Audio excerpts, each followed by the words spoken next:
Know the top stories of the day. Understand the issues that matter. This is Manila Bulletin News on Web. Your quick rundown of top news in the country and around the world. Manila Bulletin, celebrating 120 years of timely stories and timeless truths.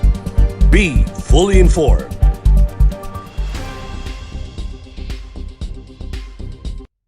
Hi, I'm Barbie Atienza. This is MB Now, and here are your news on web. Manila Mayor Francisco Isko de Bagoso asked the National Bureau of Investigation to investigate the establishment that sold products with labels Manila as the province of China. De Bagoso also wrote the letter to the Bureau of Immigration for the deportation of 2 Chinese owners of the establishment. Let's watch this report. Manila Mayor Francisco Isko Dumagoso sent a letter to the National Bureau of Investigation to investigate the business operations of a Binondo-based establishment that sold products with labels naming the capital city as a province of China. The Manila Mayor said tagging the Philippine capital as a province of China is an affront to the sovereignty of the Philippines and an insult to duly constituted authorities.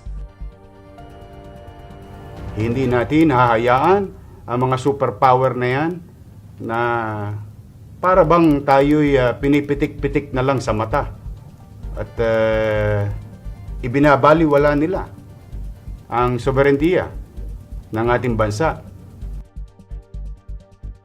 The Elegant Fumes Beauty Products Incorporated, owned by 2 Chinese nationals and 3 Filipinos, was also found to have been violating existing laws in the country, according to Dumagoso. These are the Republic Act 7394, the Consumer Act of the Philippines, and RA 9711, the Food and Drug Administration Act of 2009.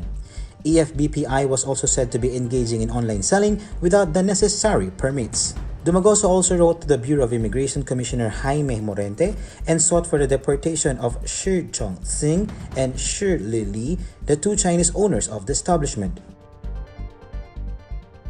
Akin pong gagawin pagkatapos ng broadcast na ito ay susulat ako sa Bureau of Immigration to deport and declare these 2 Chinese national undesirable aliens in violation of existing rules and regulations in doing business in the city of Manila and misrepresentation na para bang inaangkin nila ng Maynila ay sa China.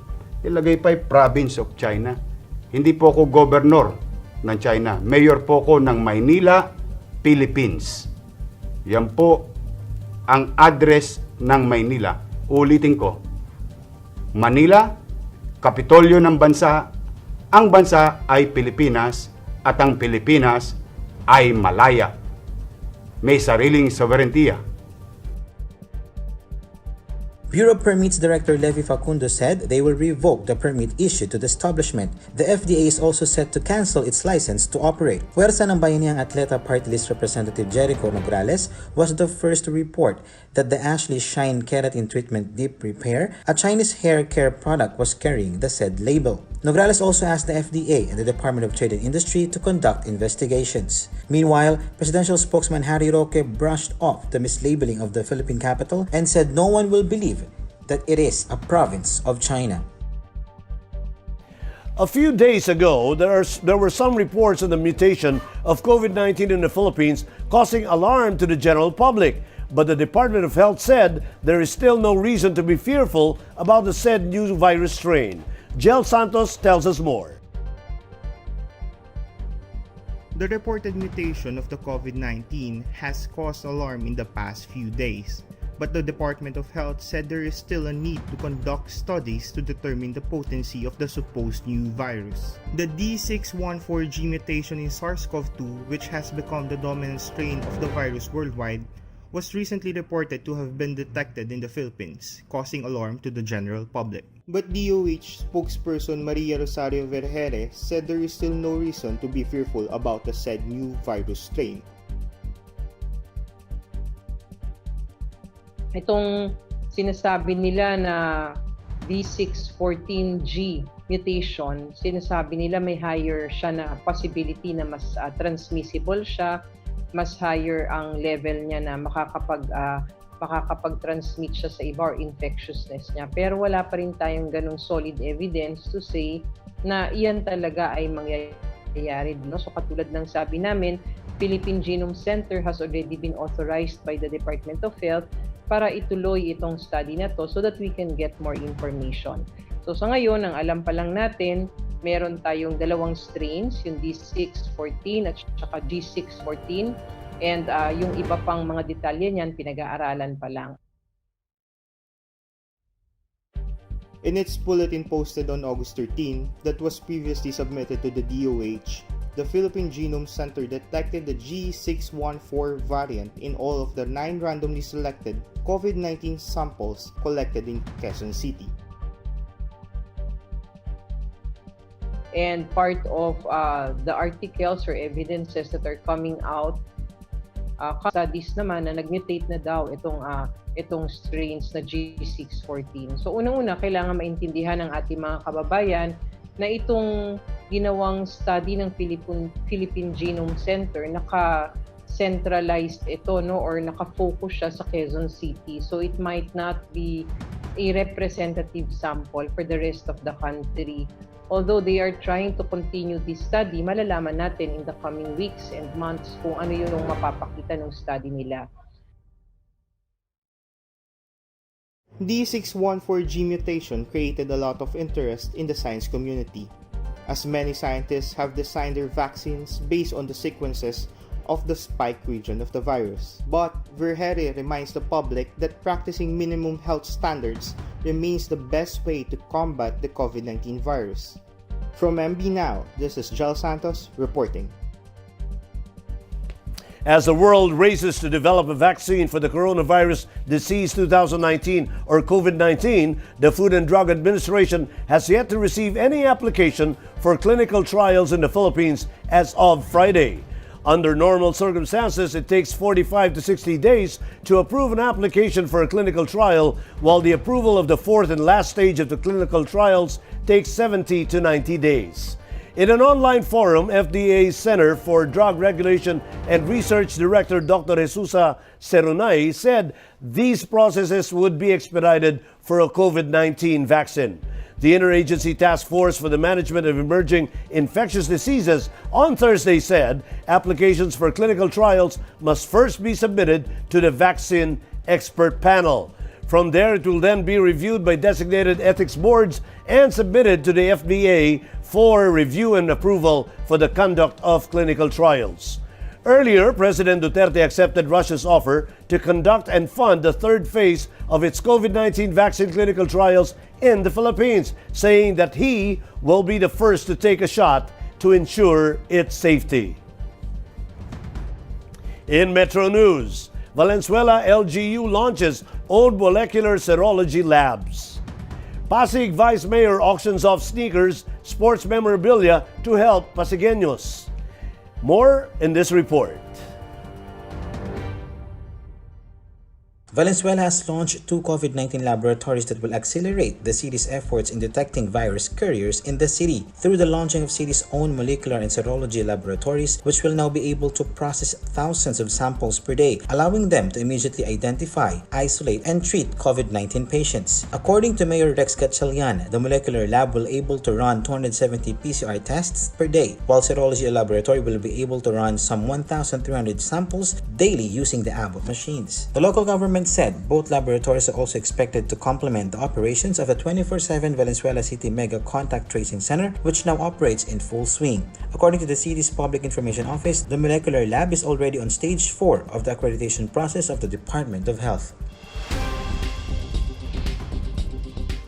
Pasig City Mayor Io Bernardo is auctioning his sneakers and some items donated by friends to raise funds to buy food packs for frontliners and Pasigueños suffering from cancer, diabetes, and other ailments. Among items being auctioned off were a pair of red boots and shoes donated by presidential daughter and Davao City Mayor Sara Duterte, jersey of basketball legends Alan Caidic and Jerry Codinera, and a signed t-shirt of volleyball star Bea De Leon. Aside from shoes and sports memorabilia, Bernardo has also placed his Kawasaki Vulcan S 650 250cc motorcycle on the auction block, which has a starting price of 300,000. To make the deal sweeter, the Vice Mayor has offered a free AVG motorcycle helmet and a pair of LeBron James sneakers to go with the motorcycle. The bidding for the motorcycle will end on August 31, while the auction for the sneakers and sports memorabilia will be closed today, August 21.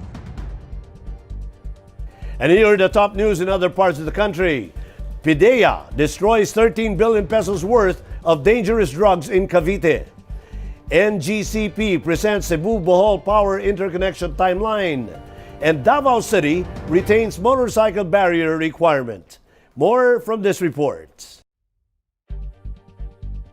The Philippine Drug Enforcement Agency destroyed on Friday some 13.3 billion pesos worth of dangerous drugs at the Integrated Waste Management Inc. in Barangay Aguado, Trece Martires City in Cavite. According to PIDEA spokesperson Derek Carrion, this is the biggest volume in the history of PIDEA with a total net weight of 2 tons of confiscated drug evidence. The 2.10 tons of assorted illegal drugs were destroyed through thermal decomposition. The National Grid Corporation of the Philippines has presented its timeline for the Cebu-Bohol Power Interconnection Project to Bohol Governor Arthur Yap in a virtual meeting Thursday, August 20. According to Bohol Provincial Information Officer Ven Arrigo, the NGCP's timeline includes public consultations on parcellary survey and right-of-way, building permit issuances, and the construction stage. Arrigo said that according to the NGCP report, the parcellary survey is now ongoing with at least 16 barangays affected at the Bohol site of the project, identified as the cable terminal site. While motorcycle barriers are no longer required for areas under modified general community quarantine, Mayor Sara Duterte said that Davao City will continue to use the protective device as part of the containment measures against the coronavirus disease. The latest guidelines released by the National Task Force for COVID-19 said that it is no longer required for motorcycle barriers for people living in the same household within areas under the General Community Quarantine and Modified GCQ. However, the National IATF said local chief executives of areas under MGCQ have the discretion to implement the GCQ guidelines based on their respective situations. In world news, more evacuations as massive fires rapidly expand in California. Tropical storm Genevieve hits Mexican shore. And street art thrives in Sao Paulo despite pandemic. Let's watch this report. A series of massive fires in northern and central California forced more evacuations as it quickly spread, sending plumes of smoke over the San Francisco area and dangerously affecting air quality. The blazes, most of which were touched off by the rash lightning strikes earlier this week, are being fed by a grueling heat wave afflicting the state. Evacuation orders were expanded in several counties overnight as the flames devoured homes, forced the shutdown of roads, and heavily damaged California's oldest state park.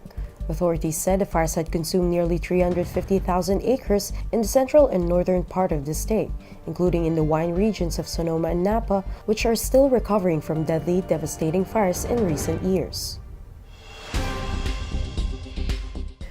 Hurricane Genevieve weakened Wednesday to a Category 1 storm off Mexico's Baja California Peninsula, according to U.S. forecasters, after bringing rain and high waves to the country's northwest coast. The storm, which turned into a Category 4 on Tuesday, was expected to skirt Baja California without making landfall.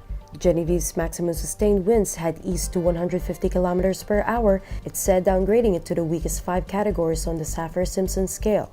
But strong winds, heavy rains, and life-threatening flooding were still a danger, the center warned. Perched atop a platform swinging in the air 10 stories high, Paolo Delfin is putting the final touches on a giant graffiti mural in the sprawling concrete jungle of Sao Paulo. Delfin and 14 other artists are painting 12 giant murals on the facades of a series of buildings around the square in the chic neighborhood of Piñeros. The work is part of the Nalata Urban Art Festival, an event that had to be mostly cancelled because of the coronavirus pandemic except for the murals. Together, they cover 3,689 square meters or 40,000 square feet, the biggest ensemble graffiti work in Brazil. The artists all depicted their reflections on the pandemic in their work, sending a message of hope that things will get back on track. In entertainment, Darna is not pushing through, at least for now. only days after talk of the film's demise started circulating on social media.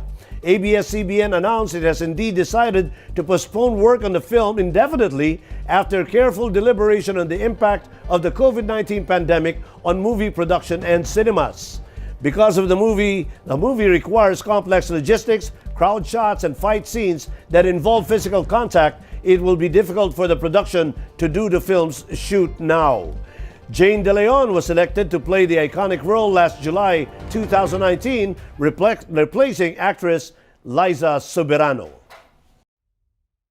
K-pop superstars BTS have released today the new single Dynamite, their first all-English song since debut and which pays recognition to the disco that became popular in the 1970s. The song is an upbeat disco pop genre dropped 6 months after BTS released their record-breaking album Map of the Soul 7 last February. The song and music video have been simultaneously released at noon Philippine time online and on YouTube. In the US, Dynamite is released in limited edition 7-inch vinyl, cassette forms, and MP3 formats to add a more retro vibe to the song. BTS previously said they would be releasing the song as a message of hope to fans who are struggling because of the coronavirus disease pandemic.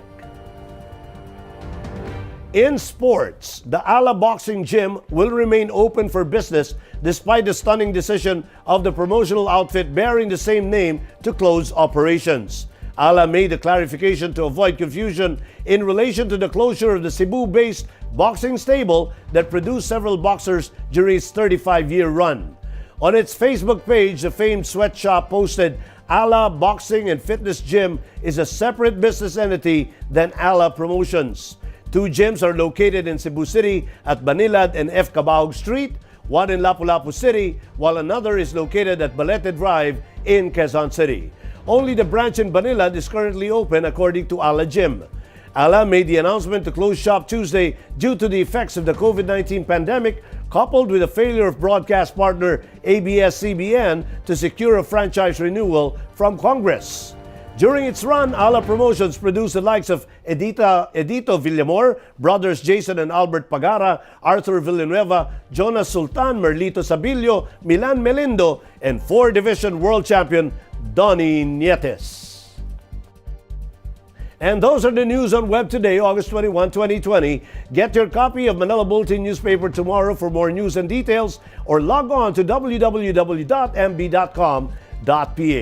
You may also subscribe to our newsletter through the link on this video's caption to have the day's latest news delivered to your very own inbox. I am Barbie Atienza for Manila Bulletin, celebrating 120 years of timely stories and timeless truths. This has been MB Now. Be fully informed.